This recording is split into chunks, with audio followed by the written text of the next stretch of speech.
የህወሓት አመራሮች ጀነራሎች ብዙ ፎቆች አላቸው ያ ፎቅ እንትና ነው የገሌ ነው ምናምን የሚባል እንሰማለን አይደለ አሁን ይሄንንም ስፔሲፊካሊ ይሄ ነው ብሏል አልገለጸም መከላከያው ይሄ ፎቅ ለይሳቸው ነው ግን አሏቸው ነው ያለው ነገር ግን እሳቸው እነን ማስተባብለዋል መንግስት መከላከያ የሚያውቀው አንድ ቦታ ብቻ ነው ያለው ማለትም አንድ ፎቅ ነው ያለኝ እና በተረፈ ይሄ ሁሉ ሐሰት ነው ብለዋል ፋኖም ጋር ከኤርትራ መንግስትም ጋር ይገናኙ ይሆናል የሚል ስሞታ መሰል ነገር ክስ ነው ይቀርብባቸዋል ሪሊ ከኤርትራ መንግስት ጋር እንዲሰው ሊገናኙ ይችላል ወይ ከፋኖ ጋር ምናልባት ይሄ ጉዳይ ከተሰማ በኋላ ጀነራል ምግቤን የሚያወዳድሱ አንዳንድ የፋኖ ሰዎች ስለነበሩ እንደው ይኖር ይሆን እንዲህ አይነት ነገር ብለህ ተጠራጠራለህ ትግራይ ክልል ደቡብ አይደለም ወይም ጋምቤላ አይደለም ምልህ በጦርነት የኖረ በጦር መንፈስ ያለበት በጦርነት የሚያምን ኃይል ነው አይደል ምንም እንኳን የትግራይ ሰላማዊ ቀና በጣም ደግ ህዝብ እንደሆነ ቢነገርም ትግራይን ህዝብ ሲመራ በትጥቅ ትግል ጀምሮ ወደ መንግስትነት እስከመጣበት ድረስ አሁን ደግሞ ተመልሶ ወደዛው ወደ ክልሉ መምራት ያለው ኃይል ማለት ቲፒኤልኤፍ አሁንም በጦርነት የሚያምን ኃይል ነው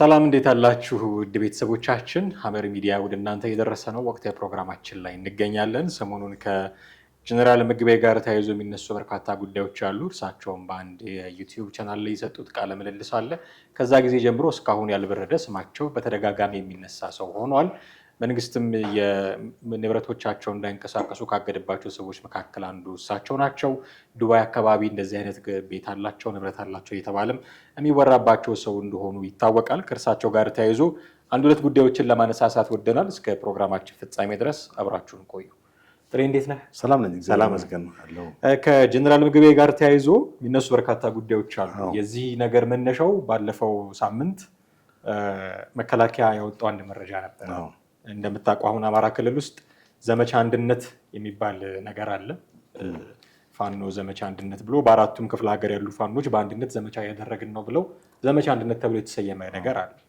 ይሄ ዘመቻ አንድነት የተውሶ ዘመቻ ነው ጀነራል ምግቤ ነው ያዘዘው የሚል ከሱ ጋር ተባብረው ነው ይሄንን ያደረጉት የሚል ክስ ነው ያቀረበው መከላከያው ከዛ ጊዜ ጀምሮ ነው የጀነራል ምግቤ ስም በተደጋጋሚ ሲነሳ የምንሰማው እሳቸው ደግሞ ነው በፍጹም ይሄን ነገር አላደረኩትም ያደረኩት ነገር አይደለም ህወሓትም በራሱ ይቅርታ መጠየቅ አለብኝ የሚል ነገር ማንስቷል ከዚህ ጋር ተያይዞ ምን ሰማቸው አንዳንድ መረጃዎች ደግሞ ይሄንን ጥቁምታ የሰጡ ሰዎች አሉ አንደዛ ጎንደር አካባቢ ወልቃይት አካባቢ ያሉ ሰዎች የሰጧቸው ጥቁምታዎች አሉ ጀነራል ምግቤና ፋኖ አብረው ይሰራሉ የሚሉ መረጃዎች በተደጋጋሚ ይወጣሉ ያንተን አስተያየት እንድትነግረኝ የሚፈልገው መከላከያ ሰራዊቱ ጀነራል ምግቤ እዚህ ጉዳይ ውስጥ አሉበት ይላል ጀነራል ምግቤ ደግሞ አይ እዚህ ውስጥ የሉበትም ይላል ጉዳዩን ከውጭ ሆኖ እንደሚከታተል ሰው ያንተ መረዳት ጥሩ ነው እንግዲህ ጀነራል ምግቤ ኃይሌ ቀድሞ የመከላከያ ሰራዊት አባል ነበሩ ያው በ2013 ዓመተ ምህረት በትግራይ ክልልና በመከላከያ መካከል በተፈጠረው ግጭት ወደ ጦርነት ተገብቶ በዛም ምክንያት ከመከላከያው ራሳቸውን ካገለሉ ከወጡ ሰዎች አንዱ ናቸው በአሁኑ ወቅት የትግራይ ክልል የጸጥታ ኃይል አመራር ናቸው ጀነራል ምግቤ ኃይሌ በሰሞኑ እንግዲህ መከላከያ ሰራዊት ባወጣው መግለጫ ላይ በአማራ ክልል የሚንቀሳቀሰው ፋኖ አዲስ የዘመቻ ኃይል በመሆን አንድነት ዘመቻ አንድነት በሚል እያስተባበሩና እየመሩ እንደሆነ ነው የፋኖን ኃይል በዚህም በሰሜን ጎንደር በደቡብ ጎንደር በምስራቅ ጎጃም አካባቢ ያሉ የፋኖ እንቅስቃሴዎች ሁሉ በዚህ በጀነራል ምግቤ ኃይሌ የሚመራ መሆኑን ጠቅሶ ክስ አቅርቧል በተጨማሪም ሌሎችም ክሶች አቅርቧል እሳቸው በአዲስ አበባ ብዙ ፎቆች እንዳላቸው ከኤርትራ ጋርም የጠበቀ ወዳጅነት ያው ከዚህ በፊትም ቲፒኤልኤፍ በኤርትራ ጋር ግንኙነት መፍጠሩ በተደጋጋሚ ሲገለጽ እኛም በዚህ ፕሮግራም ያቀረብነው ሁኔታ ነው እና እሳቸውን ፐርሰናሊ ከኤርትራ ጋር ብቻም ሳይሆን በኤርትራ በኩል ወርቅ የሚሸጣሉ እስከማለትም በመግለጫው ላይ አካቷል። እና እሳቸው ይህን ሁሉ አባብለዋል። በኢትዮ ፎረም ላይ ለቀረበላቸው ጥያቄ በሰጡት ምላሽ ከፋኖ ጋር ምንም አይነት ግንኙነት እንደሌላቸው በጣም የተሳሳተ እንትን ነው ክስ ነው። እሳቸው አሁንም ቀድሞ በትግራይ ክልል ውስጥ የጸጥታ አመራር ናቸው። አሁንም በዛ ውስጥ እንዳሉ እንጂ ምንም ነገር በዚህ ኢንቮልቭ እንዳላደረጉ ወይም መከላከያ ባወጣባቸው ሁኔታ ላይ ጋር ግንኙነት እንደሌላቸው ነው የተናገሩት። እንደገና ደግሞ ጋዜጠኛው በአዲስ አበባ በርካታ ፎቆች አሉት። ያው እንግዲህ እንደሚታወቀው የህወሓት አመራሮች ጀነራሎች ብዙ ፎቆች አላቸው። ያ ፎቅ እንትና ነው የገሌ ነው ምናምን የሚባል እንሰማለን አይደለ? አሁን ይሄንንም ስፔሲፊካሊ ይሄ ነው ብሎ አልገለጸም መከላከያው። ይሄ ፎቅ ለሳቸው ነው ግን አሏቸው ነው ያለው። ነገር ግን እሳቸው ይሄንን ማስተባብለዋል። መንግስት መከላከያ የሚያውቀው አንድ ቦታ ብቻ ነው ያለኝ፣ ማለትም አንድ ፎቅ ነው ያለኝ እና በተረፈ ይሄ ሁሉ ሐሰት ነው ብለዋል። እንደገና ደግሞ ከኤርትራም ጋር በኤርትራ በኩል ወርቅ ይሸጣሉ የተባለው ውሸት መሆኑን ባይዘው የትግራይ ጀነራሎች በኤርትራ ወርቅ ይሸጣሉ የሚሉ በርካታ ጊዜ በተለያዩ መረጃዎች ወጥቷል። ለምሳሌ ከወራት በፊት የሪፖርተር እንግሊዝኛው ሰፊ ዘገባ ይዞ ወጥቷል። ማፊያ ጋንግስተር ከአስመራ እስከ አዲስ አበባ ያለ የማፊያ ሰንሰለት ብሎ ሁሉ አውጥቶታል። እና በጣም አደገኛ የሆነ የህገወጥ የሰዎች ዝውውር እንደሚያደርጉ በዛ በሪፖርተር ጋዜጣ እንግሊዝኛ ላይ ወጥቷል። እና እሳቸው ይሄንን አስተባብለዋል። ባጭሩ እንግዲህ መከላከያው ማለት መከላከያ ሰራዊቱ አሁንም አጃን ምግበን በጋጃን ምግበ በፋኖ ውስጥ ያለውን የታጣቂውን ኃይል እንቅስቃሴ ሞቢላይዝ እያደረጉ ነው፣ እየንቀሳቀሱ ነው ወይንም እየመሩ ነው የሚል ክስ ነው ያቀረበባቸው። በሌላ በኩል ደግሞ እሳቸውም እንግዲህ የትኛው ነው ፋክት የሚለው ነው እዚህ ጋር መንግስት ስላወጣው ብቻ ትክክል ነው ብለህ አንዳንድ ጊዜ ላትል ትችላለህ። እሳቸው ደግሞ ልክ ነው ብሎ ላይሉ ይችላሉ። አዎ ለዛማ ፋኖንም እኔ ማደራጀው ያደርጉትም አድርጌያለሁ አሉ። ወርቅ ቢሸጡም ወርቅ እየሸጥኩ ነው ምናምን ሊሉ አይችሉም። ራስን መከላከል ሰልፍ ዲፌንስ የትም ያለ ነው። ግን ሪያሊቲ ምን ያክል አስተባብረዋል፣ ምን ያክል ፋኖን አደራጅተዋል የሚለው ነገር ትልቅ ነጥብ ነው። መንግስትም ምናልባት እንግዲህ አሁን ይሄ ነገር በጣም ሰፊ ነው። ምክንያቱም በአሁኑ ወቅት የትግራይ ክልል በጣም ኢንስታቢሊቲ ያለ እንትን ነው። በቅርቡ የክልሉ ጊዜያዊ አስተዳደር አቶ ጌታቸውም ከስልጣን ተባረው እንግዲህ እዚህ አዲስ አበባ መጥተው ነበር። ወደ ውጭ ወጥተዋል የሚባል ዱባይ ናቸው ምናምን የሚባል ነገር አለ። ኤኒዌይዝ እሳቸው ከስልጣን ተወግደዋል። አሁን ሁኔታውን ቦታውን እየመራ ያለው ማን ነው? ህወሓት ራሱ ነው። እንግዲህ ጊዜ ራሳይ ህወሓት በምርጫ ቦርድ የተገለለ ፓርቲ ነው። ኤኒዌይዝ ትግራይ ክልልን አሁን በእንትን እየመራ ያለ ነው፣ በጉልበት በለው ጠቅላይ ሚኒስትር ኢሜል አሳውቁኝ ብሎ ኢሜል እንግዲህ የትግራይ ህዝብ ምን ያክል የትግራይ ህዝብ እንግዲህ ኢሜል ይጠቀማል አይ ዶንት ኖ አላውቅም። ኢሜል ማለት በጣም ትንሽ የተማሩ ሰዎች እንደ ፌስቡክ እና እንደ ሌሎች ሶሻል ሚዲያዎች አይደለም። ብዙ ሰው አይጠቀምም ኢሜል እና በጣም ወሳኝ መረጃ የሚያስተላልፉ ሰዎች የሚጠቀሙት እንትን ነው፣ ወይም ሰፊ አርቲክሎች ጽሁፎችን የሚያስተላልፉ ሰዎች የሚጠቀሙት የሶሻል ሚዲያ እንትን ነው እና አሁን ጠቅላይ ሚኒስትሩ አሳውቁኝ ማለትም በትግራይ ክልል ውስጥ አዲስ የጊዜያዊ አስተዳደሩ ነው። አሁን እንግዲህ ከፕሪቶሪያ ስምምነት በኋላ ነው የትግራይ ክልል በአንድ በኩል ሰላም፣ በሌላ በኩል ደግሞ በአንጻራዊነት ሰላም አለ። በሌላ በኩል ደግሞ በአመራሮቹ መካከል ለሁለት ተከፍለው ላለፉት 2 ዓመታት በነጌታቸውና በነ ዶክተር ደብረጽዮን ያው የሚታወቅ ነው መካከል ትልቅ ሽኩቻዎች የተካሄዱ መጨረሻ ፈንድተው ዛሬ እንደዚህ ደረጃ ደረሰ። እንግዲህ የፕሪቶሪያ ስምምነት የተኩስ አቁምን ስምምነት የሚያካትት የትግራይን ታጣቂዎች ትጥቅ ዲሳርም እንዲያደርጉ የማድረግ ትጥቅ ማስፈታት፣ እንደገና ለህገ መንግስቱና ህገ መንግስቱ ብቻ ተገዢ እንዲሆኑ፣ ሌላ ህገ መንግስት የለም፣ አንድ የህገ መንግስት ነው። በዚህ ህገ መንግስት ተገዢ እንዲሆኑ ማድረግ ነው። ይህን በተመለከተ እንግዲህ የፕሪቶሪያው ስምምነትን ምን ያክል ተግባራዊ ያደረጉ ነው የሚለው እሱ ጥያቄ ምልክት የሚገባ ነው። ጀነራል ምግበ ቅድም ያነሳናቸው ብርጋዴር ጀነራል ምግበ የፕሪቶሪያውን ስምምነት አሉ በዛ ኢትዮ ፎረም ላይ እንደተናገሩት ተግባራዊ እንዲሆን ነው እየሰራን ያለ ነው። የትግራይ ህዝብን ጥያቄዎች ነው እየመለስን ያለ ነው። ከፕሪቶሪያ ስምምነት ውጭ የሆኑ አንዳንድ ነገር የተበላሹ ነገሮችን ነው ክሊር እያደረግን ያለ ነው። ምናልባትም እንግዲህ አቶ ጌታቸውም ከዛ ቦታ ላይ እንዲነሱ ያስደረጉበት የፕሪቶሪያ ስምምነት አይመጡንም ብለው ሊሆን ይችላል። በዛ መሰረት አልሄዱም ብሎ ሊሆን ይችላል። ኤኒዌይስ አሁን በቅርቡ ቲፒኤልኤፍ ያወጣው እንትን አለ የጠቅላይ ሚኒስትሩን ሰው ጠቁሙ አይነት አይ ዶንት ኖ የጠቅላይ ሚኒስትሩም ጥያቄ ምን ያክል የድር ሊቀመንበር አይደለም የምትሾመው አንድ ወረዳ እና እንትን አይደለም። በጣም ክራይሲስ ውስጥ የነበረ ክልል ለሀገሪቱ ያለውና አደጋ ውስጥ እንዴ የትግራይ ክልል እኮ ለኢትዮጵያ ብቻ አይደለም ለሆርን ኦፍ አፍሪካ እኮ ቀውስ ያመጣል የተባለ ነው በነበረው የመጀመሪያው አደረጃ ሰራዊት ብዛት አይደል እንዴ።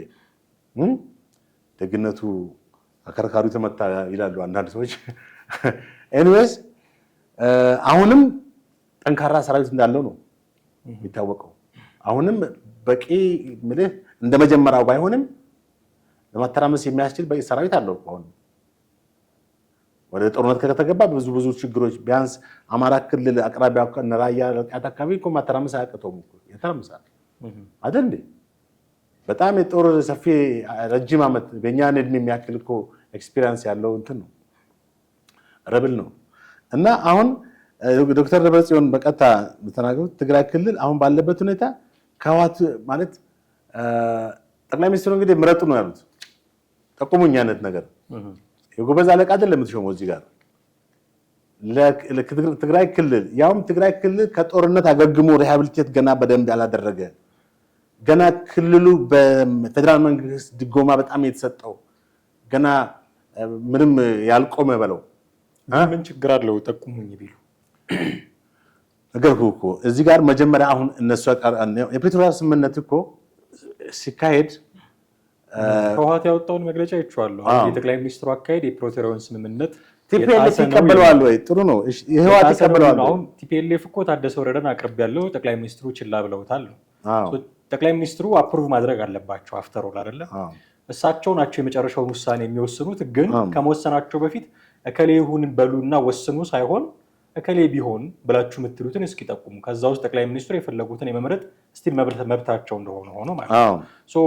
እከሌ የሚባል ሰው አለ፣ ትግራይም በዚህ መልኩ ሊጠቅማት ይችላል፣ አሁን እየታዩ ያሉትን ቀውሶች ሊያረጋጋ ይችላል የሚሉትን ሰዎች ምናልባት ጠቅላይ ሚኒስትሩ ባላቸው የመረጃ እጥረት ትግራይም ሄደው ስለማያውቁ እዛ አካባቢ ያሉትም ደግሞ ፖለቲክሶች ራሳቸውን የቻሉ ናቸው። ከዛ አንጻር ምናልባት የተገደበባቸው የተከለሉት ነገር ካለ ነው ይሄ ሰው እኮ ጥሩ ነው የሚል የሆነ ጥቁምታ ቢያገኙ የሆነ መረጃ ቢኖራቸው ህዝቡም ደግሞ በዚህ ደረጃ ተሳትፌበታለሁ የሚል ሜንታሊቲ ቢያዳብር ትግራይ ክልል ደቡብ አይደለም ወይም ጋምቤላ አይደለም ምልህ በጦርነት የኖረ በጦር መንፈስ ያለበት በጦርነት የሚያምን ኃይል ነው አይደል? ምንም እንኳን የትግራይ ሰላማዊ ቀና ህዝብ በጣም ደግ ህዝብ እንደሆነ ቢነገርም ትግራይን ህዝብ ሲመራ በትጥቅ ትግል ጀምሮ ወደ መንግስትነት እስከመጣበት ድረስ አሁን ደግሞ ተመልሶ ወደዛው ወደ ክልሉን መምራት ያለው ኃይል ማለትም ቲፒኤልኤፍ አሁንም በጦርነት የሚያምን ኃይል ነው። ከዚህ በፊት ስንት የክልሉ ፕሬዚዳንቶች ተመርጠዋል። እሺ ጠቅላይ ሚኒስትሩ ባሉት መሰረት እሺ ይመረጥ አዲስ ሰው ከህወሓት ውጭ የሆነ ሰው ቢመረጥ ይዘልቃል ወይ? እነ ዶክተር ሙሉ እኮ ነበሩ አይደል እንዴ ጊዜያዊ አስተዳደር ተብሎ። ከዛስ እነ ዶክተር አብርሃም ነበሩ እኮ። ከዛስ አንድ ሚሊተሪ መሀል ላይ ነበር ደግሞ። ከዛስ ማነው ስሙ ጌታቸው ገባ፣ ጌታቸው ሆነ፣ ጌታቸው ረዳ። አሁን ለአምስተኛ ጊዜ እኮ ነው የሚመረጡት። ስለዚህ ህወሓት ይቀበለዋል ወይ የሚለውን ከራሱ ውጭ ከሆነ ማለት ከራሱ ውስጥ ከሆነ ሊቀበለው ይችላል። ታደሰ ወረደን ጀነራል ታደሰ ወረደ አቅርቧል። ኦኬ ያን አፕሩቭ ካደረገ ቲፒኤልኤፍም ወፈይ ብሎ ሊቀመጥ ይችላል። አሁን ከሱ ውጭ የሆነ ኃይል ለምሳሌ አሁን እኮ በትግራይ ውስጥ አንዳንድ እንደነ አረናም በጣም ጡንቻ እያወጡ ነው። ከዚህ በኋላ የአረና ወጣት ልጅ ማነው ስሙ አስገዶ የሚባሉ ልጅ የቲፒኤልኤፍ ተገዳዳሪ ኃይል መሆን የተቻለ ነው የሚል ምናምን ባለፈው ተናግሮ ነበረ። ግን ቲፒኤልኤፍ አሁን ህዝባዊ ተቀባይነት አጣ ብትልም እንኳን ሰራዊቱ በሱ እጅ ነው ያለው። ቲዲኤፍ በሱ እጅ ነው ያለው። እስከ መቼ ነው ቲፒኤልኤፍን እያባባልን የምንቀጥለው? አሁን እሱ ካልፈለገ እየተባለ ስምምነቱ ብቻውን እንዲወስን እሱ አያደርገው። የሆነ ሴይ የማባባል ጉዳይ አይደለም። የማባባል እሱ ካልፈለገው እከሌ ካልፈለገው አሁንም ለውጥ የለውም ነው እኮ አይደለም። በጠቅላይ ሚኒስትሩ ተጨባጭ ሀቅን እኮ ነው የምልህ። ባለፉት እኮ 4 ጊዜ ተሞከረ። ዶክተር አብርሃም ነበር። አሁን እኮ እኔ ለቲፒኤልኤፍ እውቅና የሰጠው አይደለም። የዶክተር አብርሃምን የዶክተር ሙሉ ነጋን ከፕሪቶሪያው ስምምነት በፊት የነበሩ ስለሆኑ እነሱን እናቆያቸው። የኢነስም ይብዛም ጦርነቱም ያልቆመበት ጊዜ ስለነበረ እነሱ በስፔሻል ኬዝ የሚታዩ ናቸው፣ እናቆያ። ከዛ በኋላ ከፕሪቶሪያው ስምምነት በኋላ አቶ ጌታቸው ረዳ እዚህ ቦታ ላይ ነበሩ፣ 2 ዓመት ተጠቀሙ። መንግስትም እንዳለው ማሟላት የሚጠበቅባቸውን አንዳንድ ነገሮች አላሟሉም። ስለዚህ መቀየር አስፈልጓል፣ ለሚቀጥለው 1 ዓመት ጊዜ አስተዳደር ማስቀመጥ አለብን ብሎ አምኗል። ያንን ለማድረግ ጠቅላይ ሚኒስትሩ ጥሪ ያቀርበዋል፣ ጠቁሙኝ ብሎ። አሁን ጠቅላይ ሚኒስትሩ ከሚጠቆሙት ውስጥ እከሌ ይሁን ብለው ቢያቀርቡ ህወሓት ገና ለገና ላይቀበለው ይችላልና ጠቅላይ ሚኒስትሩ በፈለጉት መንገድ ስራቸውን መስራት አይችሉም ወይ? ገና ለገና ህወሓት ይህንን ወገን ላይቀበለው ይችላል፣ ይታወቃል እኮ። አቶ ጌታቸውንም ስላልተቀበላቸው ነው ይሄ ሁሉ ጊዜ የመጣው እኮ። የራሱ የህወሓት ሰው ናቸው አቶ ጌታቸው። ካልተቀበላቸው ታዲያ መምረጡ ምን እንደምጥቅሙ ስምምነቱ እሱ ብቻ እንዲቀበል አይደለም የሚያደርገው። ጠቅላይ ሚኒስትሩም ሳይርላቸው እዚህ ጉዳይ ላይ ማስገደድ አለበት። ይሄ እኮ ስምምነት ህወሓትንም ጨምር የፕሪቶሪያ ስምምነት ይከበራል ከተባለ ድረስ ህወሓት የግድ ከፌዴራል መንግስቱ ጋር ስምምነት አሁን ማን ይሰየም የሚለውን ጉዳይ ገና ሳናቅ ነው እያወራን ያለነው። ጠቅላይ ሚኒስትሩ የሚጠቆሙት ሰው ህወሓት የሚፈልገውም ሊሆን ይችላል። አሁን ዝም ብሎ ቀድሞ መግለጫ ወጣ እንጂ ህወሓት የሚፈልገውም ሰው እንደው ጠብ ያለሽ በዳቦ ብሎ ዝም ብሎ መግለጫ ወጣ እንጂ እሱ የሚፈልገውም ሰው ደብረጽዮን ይሁን እኮ የሚሉ በርካታ ሰዎች ሊኖሩ ይችላሉ። ገና አልታወቀም። አሁንም በጀርባ በኩል ይመራሉ ራሱ ደብረጽዮን ነው። አሁን እኮ ጀነራል ታደሰን ቢቀመጥ ህወሓት የሚፈልገው ማንኛውም ሰው ቢቀመጥ አንተ እንዳልከው በእጅ አዙር መምራታቸው አይቀርም እነዚህ ሰው። ስለዚህ ይሄ ደግሞ ከስምምነቱም ውጪ ነው። ያ የሚመራው አካል የፌዴራል መንግስቱ ሰው ያለ የህወሓት ሰው ያለ የህወሓት ብቻ አይደለም ሌሎች አካላትም ደግሞ እንዲኖሩበት ምናልባት ስምምነቱም ያስገድዳል እና ከዛ በመለስ ባሉ ጉዳዮች ግን እንዲህ እያባበል ህወሓትን ገና ለገና እሱ ይቃወማል ብለህ አይ እኔ የምፈልገውን ነገር አልሰራ የምትልበት ደረጃ ካለ አስተዛዛቢ ነው የሚሆነው ብዬ ነው። የማባባል ጉዳይ ሳይሆን የተጨባጭ ሀቅ ነው።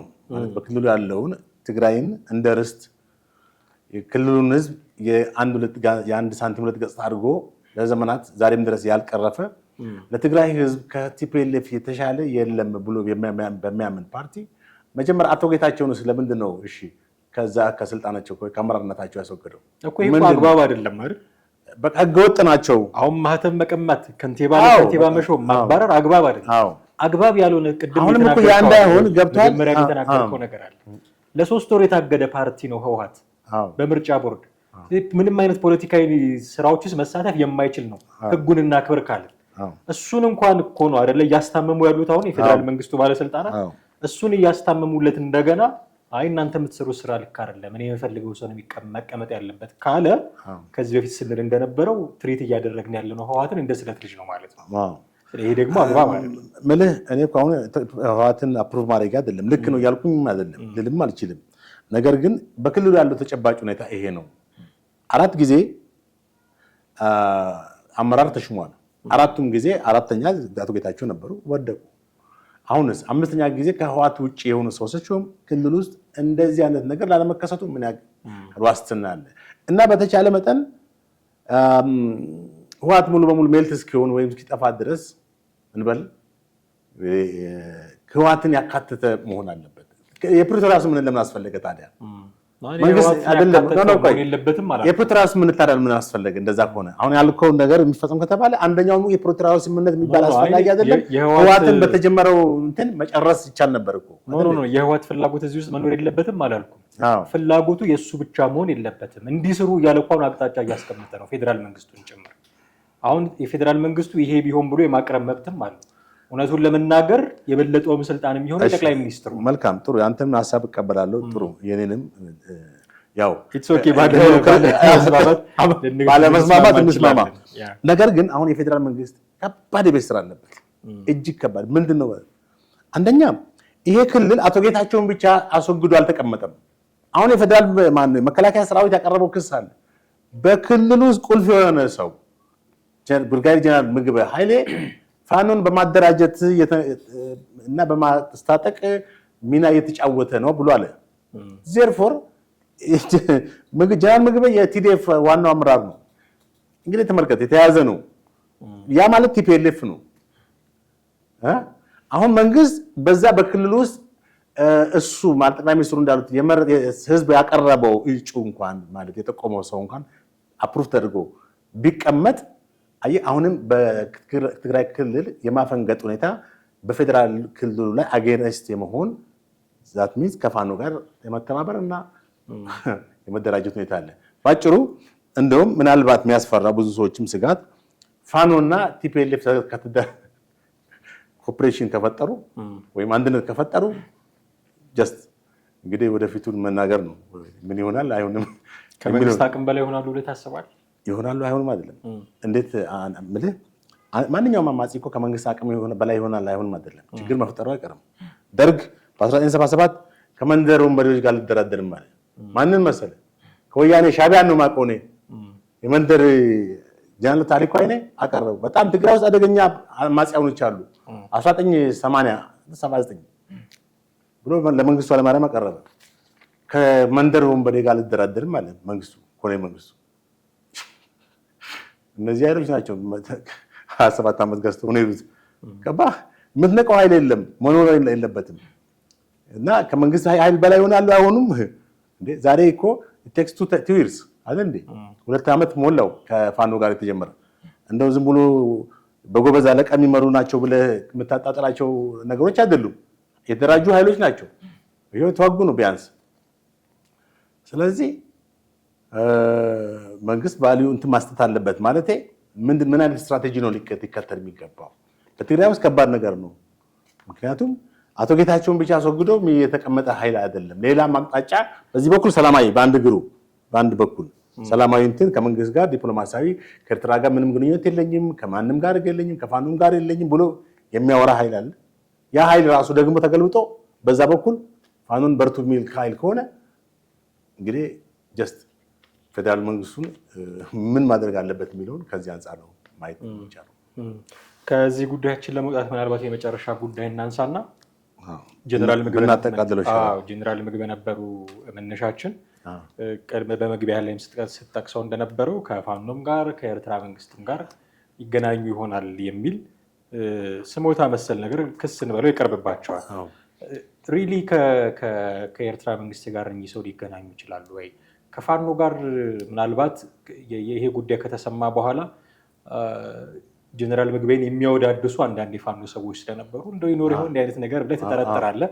አገር ውስጥ ምን ያሉት የሆነ ታክቲካል የሆነ ደግሞ አሊያንስም ሊፈጥሩ ይችላሉ ብለህ የጠላቴ ጠላት ወዳጅ ነው በሚል መርህ ሊፈጥሩ ይችላሉ ብለህ እንትን ትላለህ። ከኤርትራ ጋር ግን ቅድም የወርቅ ንግድ ምንም አለ ስላልክ ከኤርትራ ጋር ግን አንድ ሆኖ መስራት የሚችሉበት መሰረታዊ ነገር አለ ወይ? ምክንያቱም ሁለቱ አካላት ኢትዮጵያ ውስጥ ደርግን ካስወገዱ በኋላ በማግስቱ ነው የተጣሉት። ኦልሞስት በማግስቱ ማለት ትችላለህ። ያ ደም አፋሳሽ ጦርነት ውስጥ ሁሉ ነው የገቡት። ከዛም በኋላም አሁን በቅርብ በነበረው የሰሜኑ ጦርነትም ላይ ሉዓላዊ ግዛታችንን ጥሶ ገብቶ እንዲህ አድርጎናል የሚሉ በርካታ ክሶች ይቀርቡበታል። አሁንም ድረስ የኢትዮጵያ መሬት ውስጥ ለቀው ያልወጡ የትግራይ ሰራዊቶች አሉ እየተባለ በብዛት ይወራል። መሬታችንን ለቆ መውጣት አለበት ከትግራይ መሬት እያሉ ብዙ የሚጮሁ የህወሓት ሰዎች እንዳሉም እናውቃለን። ይሄ ሁሉ ነገር ባለበት ሁኔታ ጀነራል ምግቤ ከኤርትራ ሰዎች ጋር ይሰራል መባል ያህል ሚዛን ይደፋል? ትክክል ምልህ ኤርትራና ሻዕቢያና ወያኔ እንግዲህ አንድ ጡት ጠብተው ያኛው ለ17 ይሄኛው ለ17 ያኛው ለ30 ዓመት የተዋጉ የረጅም ዓመታት የትግል ወዳጆች ወይ ጓደኞች ናቸው። ኢትዮጵያን ሁለቱም ያኛው አስመራን ኤርትራን ገንጥሎ ከዛ በኋላ የኛው ደግሞ ኢትዮጵያን ተቆጣጥሮ በ7ኛው ዓመት ነው የተጣሉት። ያው በዚህም ጦርነት ተነስቶ በጣም ብዙ ደም አፋሳሽ ኦልሞስት ወደ 70 ሺህ በላይ በሁለቱም ወገን እንደሞተ ነው እስካሁን ድረስ የሚነገረው። እና ይሄ ካለፈ በኋላ 20 ዓመትም ያክል እኮ በኢትዮጵያና በኤርትራ መካከል ጦርነት የሌለበት ሆኖ ነገር ግን በሁለቱ ሀገሮች መካከል የሻከረ ግንኙነት የነበረው በዚህ ምክንያት ነው አይደል? ከዛ በኋላ ጠቅላይ ሚኒስትሩ ለስልጣን ሲመጡ ነው እንደገና ኤርትራና ኢትዮጵያ በአዲስ መልክ እንትን የጀመሩት። ይሁንና ያም አልዘለቀም እኮ ይሱ ተብሎ ተጨብጭቦ ምን ተብሎ ያው የሆነውን የምናውቀው ጉዳይ ነው። በተለይ በዚህ ከትግራይ ጋር በነበረው ጦርነት በኋላ ነው የበለጠ በጣም የሚያሳዝነው። ትግራይ ሰዎች ዛሬም ድረስ በጣም በቁጭት የሚናገሩት ኤርትራ መከላከያ ሰራዊት አይደለም የጎዳን ነው የሚሉት። ኤርትራ ሰራዊት ገብቶ በጦርነቱ ማለት ነው በጣም ዘርፏቸዋል። ብዙ መሰረተ ልማቶቻቸውን ነቅላቅሎ ፋብሪካዎቻቸውን ወስዷል። ትላልቅ በትግራይ ያሉት እነ ጉናን እነ አልሜዳ ጨርቃጨቅ እነዚህ ሳባም ነበረድን ምናምን ጠቅላላ ባዶ አድርጓቸዋል። በዛ ላይ ሬፕ አድርጓቸዋል ሴቶችን እና ወንዶችንም ገለዋል። ብዙዎች ይቆጫሉ። አሁን ይሄ ሁሉ እንግዲህ ቂም አለ በሁለቱ። በዚህ ሁኔታ ጀነራል ምግበይ በትግራይ ጸጥታ ክፍል ኃላፊው እንዴት ከትግራይ ኤርትራ ጋር ይመሰርታል? በፖለቲካው ዘላቂ ወዳጅነት እንጂ ዘላቂ ጥቅም እንጂ ዘላቂ ወዳጅነት የሚባል ጨዋታ የለም። ገብቷል? አድርጓል ማለት ግንኙነት ፈጥሯል አልፈጠረም አላውቅም፣ እርግጠኛ አይደለሁም። ይህን እንግዲህ መከላከያ የደረሰበት የራሱ ኢንቨስቲጌሽን ነው የሚወስነው። ነገር ግን በፖለቲካ ውስጥ ሁሉ ጊዜ ስንት ደም ተፋሰዋል እንደ አገራት የሚታረቁት ስንት ተጨራርሰዋል እንደ ከሁለተኛ ዓለም ጦርነት ጀምሮ የዓለምን ታሪክ ማየት ይቻላል። ደም የተጣቡ ሀገሮች አይደሉ እንዴ? ዛሬ ከጀርመን ጋር መታረቅ ይችላል እንግሊዝ? ያን ሁሉ ናዚ ጀርመን ፈጽሞ ከፈረንሳይ ጋር አንድ መሆን ይችላል? እጅ በእጅ ተጫጭተዋል መሪዎቻቸው ተቃቅፈው የሚሉት ይሄ ፖለቲካ ጨዋታ ነው። ስለዚህ ጀነራል ምግበ አድርጎ አላደረገም መረጃው የለኝም። ነገር ግን ፖለቲካው ያኛው እንዲያደርግ ያስገድደዋል። የጠላቴ ጠላት ወዳጄ ነው በሚለው ያስገዳል። እና ዞሮ ዞሮ እንግዲህ አሁንም ትግራይ ክልል እኛ ሰላም እንዲሆን ነው የምንፈልገው አይደል? እንደው ወያኔ የሚባል ነቀርሳ ተነቅሎላቸው በጣም እንግዲህ አሁን እንደዚሁም ብለው ደግሞ ጃጅ ማድረግም አንዳንዴ ልክ ላይሆን ይችላል። ግን ሰላም እንዲሆን ከሁሉም በላይ አስፈላጊ ነው የሚሆነው። በጣም አመሰግናለሁ ጥሌ፣ ጥሩ ቆይታ ነበረን። ወደ ቤተሰቦቻችን እናንተም ከኛ ጋር የነበራችሁ ቆይታ እጅግ አድርገን እናመሰግናለን። በሚቀጥለው ጊዜ በሌላ ርዕሰ ጉዳይ ደግሞ እንዲሆን እንጠብቃችኋለን። የትኛውም አይነት ሀሳብ አስተያየት ሲኖራችሁ ልትጽፉልን፣ ልትደውሉልን ትችላላችሁ። እሱን ማድረጋችሁን አትዘንጉ። ጤና ይስጥልን።